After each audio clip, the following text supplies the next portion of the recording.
Today we're going to cover Chutes. Now, Chutes is the number one subnet in Bittensor. And what they do is they provide decentralized compute as a service to run the popular AI models. So DeepSeek, Mistral, all that stuff. Your options right now are you go to AWS, you load it up yourself, you set up the scalability yourself, or you can go to Chutes and just find the model you want to run, push a button, and boom, it's up and running. You don't have to have any IT staff. You don't have to monkey around with all the innards of AWS. It's like using Squarespace to make a website versus trying to do the HTML and set up the servers yourself, right? A lot easier to go to Squarespace. So Chutes is basically Squarespace for AI models, and it's become massively popular. In fact, so much so that if you go to Open Router, you'll see DeepSeek, the free version. The majority of the serving of DeepSeek that's going on right now is coming out of the Chutes network. So massive win for Chutes.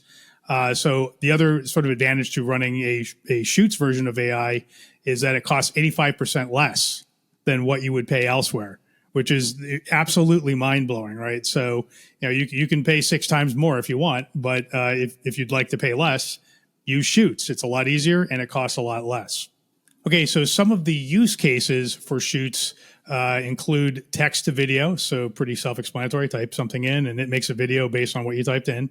Image editing, rentals, model training. So model training is where, if you want to make a vertical version of an AI, so let's say you want to make a customer service rep for your company, well, that customer service rep has to be trained on the data associated with your company, right? So you've got to let it chew on everything it can find out and everything it can know about your company so it can be an effective customer service representative.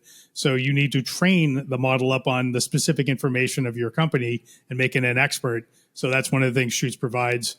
AI transcription, so taking this video and writing out what I said, that kind of thing. Music generation, so creating new music, basically based on inferring what good music is from a bunch of samples of music. AI content moderation, so someone who is, or an AI that is sitting in a chat room looking for people disobeying the rules and, muting them or kicking them out, that sort of thing. ChatGPT, Midjourney style user interfaces, so, what we're used to sort of from the consumer big AI companies, and custom models and AI workflows. So Chutes has achieved almost 160 billion tokens processed per day. So that's, AI tokens. So a token in AI speak is an idea, it sort of represents a neuron. So every time inference hits one of these tokens, that's a processing of the token. So 160 billion tokens processed per day is extraordinarily large, right? It's roughly where Google was a year ago. So Chutes is still behind some of the centralized guys, but the fact that it's moving as fast as it is with a decentralized infrastructure powering it is absolutely insane.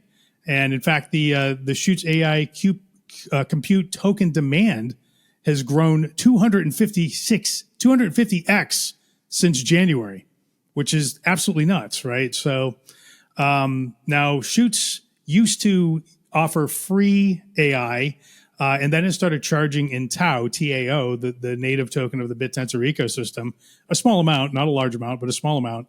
And now they will accept fiat payments. So you can swipe a credit card. You don't have to worry about getting TAO. You don't have to worry about crypto at all. You don't have to even know that crypto is involved in any way with the Chutes ecosystem. You're just an AI person. You want to swipe a credit card and get your AI. Now you can.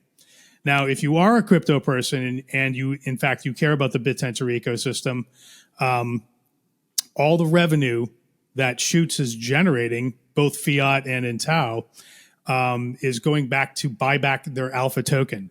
So the Chutes, if you understand the Bittensor ecosystem, each subnet in Bittensor, Chutes being one of them, has its own alpha token, which rises or falls in value, just like any crypto token. And the alpha token, and they're called alpha tokens. The alpha token for Chutes, all of the revenue that Chutes generates is going to buy back their alpha token. So this is a great motivation to own the Chutes alpha token if you believe in what they're doing. Okay, now a little bit of insight from a guy named Siam, who's a big hedge fund guy in the Bittensor ecosystem. He highlighted something on a site called TAO.app, where if you sort of scroll down to this section, it basically shows, because there's a bunch of emissions pressure coming out of the Bittensor blockchain itself. The blockchain is emitting new tokens, just like the Bitcoin blockchain emits new Bitcoin with every block. Bittensor emits TAO, and it also emits subnet tokens. And right now, the subnet tokens are in sort of an early state, so they're emitting quite a large number of new alpha tokens. So this interface tells you how much buy pressure there has to be to buy up the new alpha tokens that are emitted with over a 72-minute period for the subnet price to remain equal, so to not move at all, right? So the amount of buying pressure required to offset the amount of alpha token emissions by the blockchain. So for Chutes, it's rather high because Chutes emits a lot of new alpha tokens because it's got one of the highest market caps in the entire Bittensor ecosystem, which dictates that it emits the most tokens, right? This can be good for you if you hold the alpha tokens in your wallet because those emissions are also flowing to you. But the problem is that if you have to make sure that the selling pressure offsets, or you have to make sure that the buying pressure offsets the selling pressure. So in this instance, with Chutes, you need 9.43 TAO, so roughly $4,000 worth of TAO, bought every 72 hours, right? So if you multiply that by 20, because there's 20 72-hour periods within 24-hour period, so over the course of a day, you need $80,936 worth of buying to offset the token emissions, right? So now we know that Chutes is using all the revenue they're generating to offset this sell pressure. So what does that look like? Well, that's $61,000 of revenue per week based on one of their latest reports. So that comes out to $8,714 per day of buy pressure. So does that $8,714 per day of buy pressure offset the $80,936 worth of sell pressure? No, it offsets roughly a tenth of it, right? So the 9/10 of the buying pressure has to come from somewhere else, and that's just the demand for the Chutes token.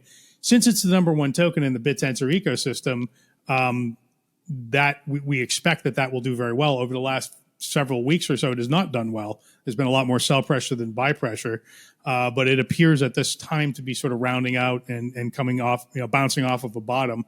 And it's still the number one subnet in the Bittensor ecosystem. So, it could have a bright future. It's hard to tell, but we'll see what happens when subnet tokens are available on Solana, which we expect to happen any day now. And then also when institutional starts buying subnets in larger amounts, which we also expect. There's a lot of reports of new hedge funds and treasury funds booting up right now that haven't quite deployed yet. So we're hoping for great things, and all indications are that we should see a lot more buying of subnet tokens. So what's the size of this market? Well, the AI inference market is a $106 billion industry at the moment. It's expected to rise to $255 billion. That's in USD in the coming years. So that's it for this Bittensor brief. We're going to do a couple of these over the next few weeks.